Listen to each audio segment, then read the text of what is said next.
Tá no ar. Legal. Ouve bem pra disfarçar. Bem, Pode alguém até duvidar. Sei que há um Deus a me guardar. tudo Daniel. Pequeno e frágil, querendo sua atenção. Você faz isso daqui melhor do que Resposta certa então. é live. Melhor. De toda a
ninguém explica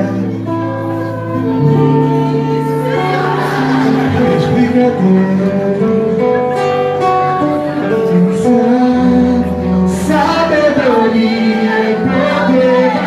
Vontade de beber da água da fonte da vida. Se o mar já houvesse, ele já era Deus, se revelou aos seus, do gentil ajudou. Ninguém explica Deus, ninguém explica. Ninguém explica Deus, ninguém explica. Ninguém explica Deus, não se duvida. Você acredita, ninguém explica. Ninguém explica Deus. Vamos lá!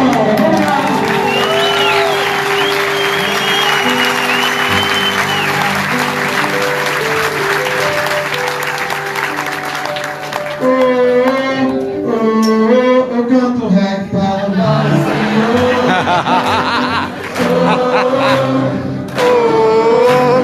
Reg pra louvar o Senhor. Vocês aqui, você tá ouvindo? Louvar o Senhor. Eu canto reggae.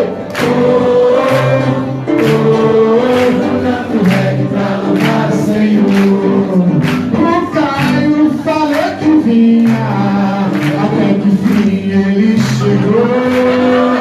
A desculpa que ele deu é que a marginal engatou. Eu canto reg pra louvar o Senhor. Canto reggae pra louvar o Senhor. Enquanto Caio não chegava, eu tive que improvisar. Por um minuto eu pensei em botar o drag em seu lugar.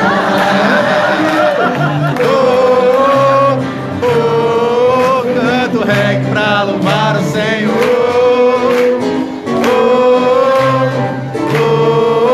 Canto reg pra louvar ao Senhor.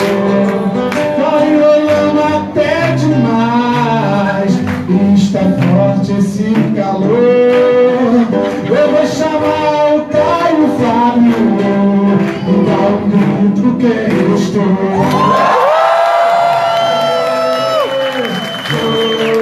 Eu canto reggae pra louvar o Senhor. Eu canto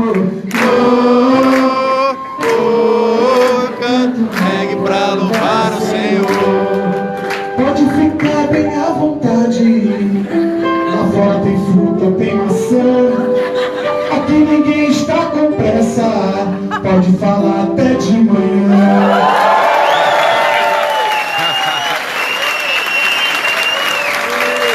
Muito bom!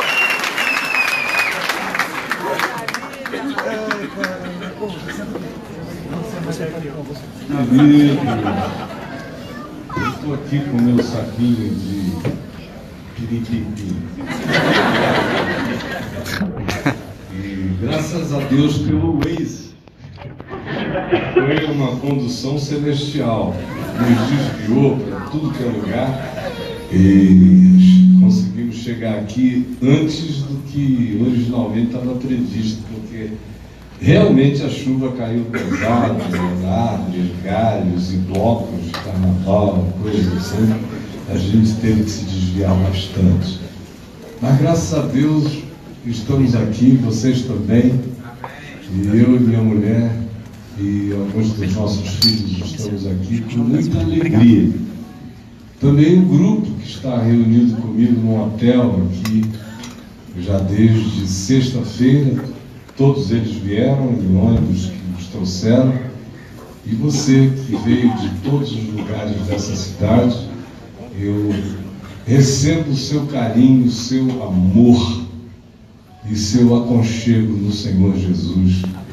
E meu coração se alegra por você ter vindo. E a minha oração é que Deus nos dê todo poder e graça, e que a tua palavra, Jesus, seja tua a palavra, seja tua a palavra, que seja tua a palavra, Jesus, que seja só tua a palavra, e que o teu Espírito nos estremeça, que tu nos abales os alicerces, e que seja tua a palavra. Eu quero ler com você no Evangelho de Lucas. Eu vim para cá, na realidade, pensando em pregar naquela parábola lá de Mateus 21 sobre o filho sim e o filho não. Mas aqui eu tive desejo, chegando aqui, de deixar o que eu tinha desejado anteriormente falar e ler para você e pensar com você sobre Lucas 24, do verso 13 até o verso 35. É o texto que narra aquela ida de dois discípulos de Jesus, sendo que somente o nome de um é revelado, Cleopas, que no domingo à tarde tinham decidido deixar a cidade de Jerusalém e ir para uma pequena aldeia chamada Emaús, que ficava a cerca de 17 quilômetros de Jerusalém, e eles iam andando, angustiados, desesperançados, decepcionados, cansados, logrados, infelizes, completamente sem perspectiva, porque eles tinham apanhado tudo que eles criam e jogado sobre a pessoa de Jesus, e tinha sido uma decepção total. O texto diz que era domingo, e dois deles estavam a caminho desse lugar, e eles iam conversando a respeito das coisas sucedidas. As coisas sucedidas tinham a ver com o encarceramento de Jesus, depois a tortura a qual ele fora submetido de várias formas diferentes, até o acontecimento trágico da sua crucificação na sexta-feira à tarde, o que para eles veio como uma decepção absoluta, porque eles creram em que Jesus era de fato o Messias enviado por Deus, mas eles tinham uma teologia anterior ao encontro com Jesus. De modo que Jesus coube de início na teologia que eles tinham aprendido dos rabinos e dos mestres judeus, que diziam que quando Deus se manifestasse na expressão de um ser humano que carregaria não a própria realidade de Deus, mas que seria a expressão mais próxima possível daquilo que Deus era em caráter e em poder e em atitude de justiça e de misericórdia. E eles, quando viram e ouviram as notícias sobre Jesus, foram se encantando, todos eles.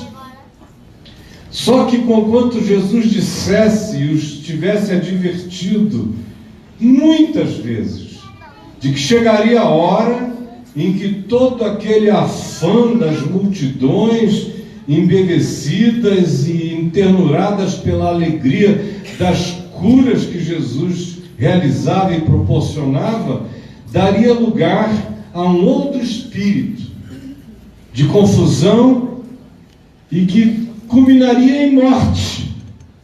Jesus disse muitas vezes: o Filho do Homem será morto, maltratado.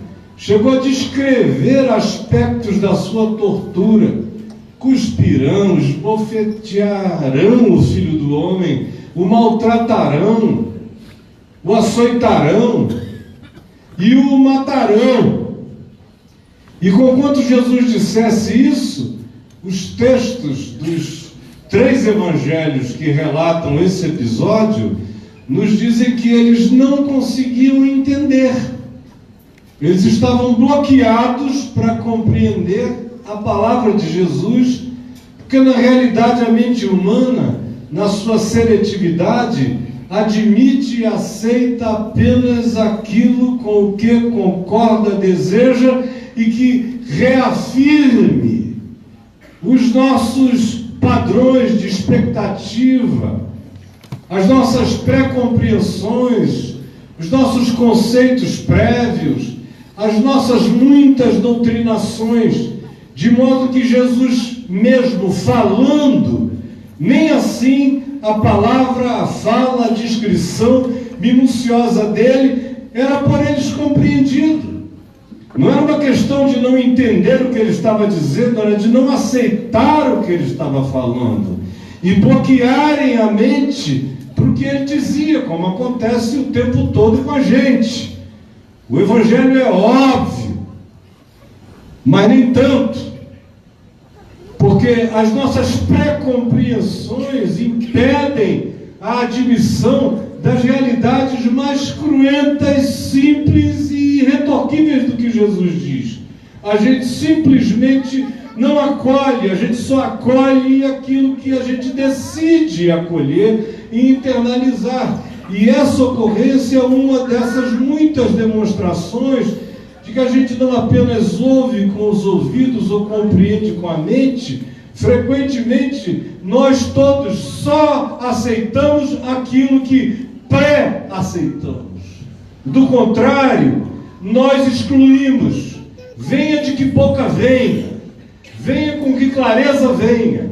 Nós não admitimos de modo algum aquilo que contrarie radicalmente as nossas esperanças, os nossos sonhos e, no caso deles, esse capricho messiânico e essa alegria de imaginarem que eles tinham sido escolhidos para fazerem parte de algo cósmico, universal, indizível. Portanto, essa fala de Jesus sobre morte era alguma coisa que eles deletavam. O que sobrepujava isso era a teologia dos rabinos, que dizia a eles que quando esse chegasse, fosse esse quem fosse, ele tomaria o poder dos romanos. Ele seria glorificado no templo. Ele seria adorado naquela construção do segundo templo do rei Herodes. Ele traria com ele legiões de anjos quando ele quisesse e esmagaria de maneira belicamente angelical o poder de todos os oponentes e adversários. E Jesus dizia: não vai ser assim. E quando aconteceu conforme Jesus predissera, o coração deles se esmaeceu por inteiro. E quando chegaram em Jerusalém, vocês lembram, houve aquela entrada triunfal, naqueles jumentinhos, cumprindo antigas profecias, e o coração deles se encheu de regozijo e imaginaram que agora o próximo passo seria o seguinte: quando vierem contra ele, sobre ele, ele chamará os exércitos de anjos, enfrentará a todos, acachapará esses poderes malignos, demoníacos, romanos ou das autoridades judaicas antagônicas, e vai sobrepujar a tudo e todos, e será visível, e será explícito, e será grandioso, e será final. E Jesus dizia: não é assim, mas no coração deles, eles diziam: será assim como cremos. Só que chegou aquele dia, aquela hora, e Jesus não chamou legiões de anjos, ele se entregou, ele foi traído e se deixou trair, ele cumpriu profecias estranhas, esquisitas, que eles nelas não queriam crer, nem admitir. Ele se ofereceu para ser o servo sofredor de Isaías 53, de cuja profecia eles queriam apenas as curas, os milagres, que ele, Jesus, levasse sobre si a enfermidade de nós todos, as dores de nós todos, as angústias de nós todos, mas não podiam entender que ao Senhor havia agradado moê-lo, fazendo-o enfermar, e que ele daria a sua vida como resgate pelo pecado. Isso eles tinham censurado psicologicamente. E chega aquela hora, e com ela a devastação de todas as esperanças deles. Eles viram Pedro negar, dizer que nunca tinha visto Jesus, Judas já o havia entregue e vendido, todos os outros fugiram, debandaram, se esconderam, se foram. Algumas mulheres ficaram como observadoras próximas da ocorrência, e apenas um dos discípulos, chamado João, o mais novo de todos eles, permaneceu próximo. O fato é que Jesus deu o último suspiro. E ele foi baixado da cruz mais morto do que a morte. E foi sepultado num sepulcro cedido, emprestado. E uma pedra de 1,5 toneladas fora rolada para frente da tumba, que por pedido das autoridades judaicas a Pilatos fora selado com o selo romano para que ninguém o violasse. E eles se esconderam, se sentindo idiotas por terem crido em algo que terminou de modo tão patético, como naqueles dias terminavam as vidas de centenas de pessoas que eram crucificadas pelo Império Romano, a ponto de que historiadores nos dizem que houve períodos em que 500 pessoas eram crucificadas em caminhos que os judeus faziam regularmente, atravessando o seu país. Todas as vezes que havia alguma tentativa de rebelião, eles deixavam os crucificados à beira dos caminhos, das vielas, das veredas, das estradas, para que o viajante passasse ouvindo gemidos de agonia por dias. E toda a ideia de sublevação, toda a ideia de subversão morresse na mente dos rebelados e dos revoltados. E eles agora olhavam para Jesus e diziam: ele era só mais um. o mais fascinante, o mais apaixonante, o mais encantador, o mais sublime de todos os enganados, o mais carregado de uma graça extraordinária, porque é inegável que Ele curou parentes nossos, ou curou alguns deles, ou curou e nós vimos, realizou prodígios e nós estávamos lá, mas era apenas uma ocorrência sobrenatural que não teve o poder de sobrepujar o poder esmagador da trama que o matou. E foram se esconder na sua decepção e aflição, viveram uma sexta-feira miserável, uma madrugada de sexta para sábado infernosa, um sábado silencioso de agonia incompartilhável, aflitos, querendo esconderem-se de si mesmos, deprimidos, angustiados, perdidos e se sentindo completamente idiotas. Até que no domingo de manhã, algumas notícias começaram a surgir. O fato é que o texto nos diz que já era o final da tarde, quando esses dois iam conversando, indo de Jerusalém para essa aldeia, 17 quilômetros, na direção do mar Mediterrâneo, na direção da antiga cidade de Jope. E eles iam andando e conversando a respeito das coisas sucedidas, do que acontecera com Jesus. E diz aqui que aconteceu que enquanto conversavam e discutiam,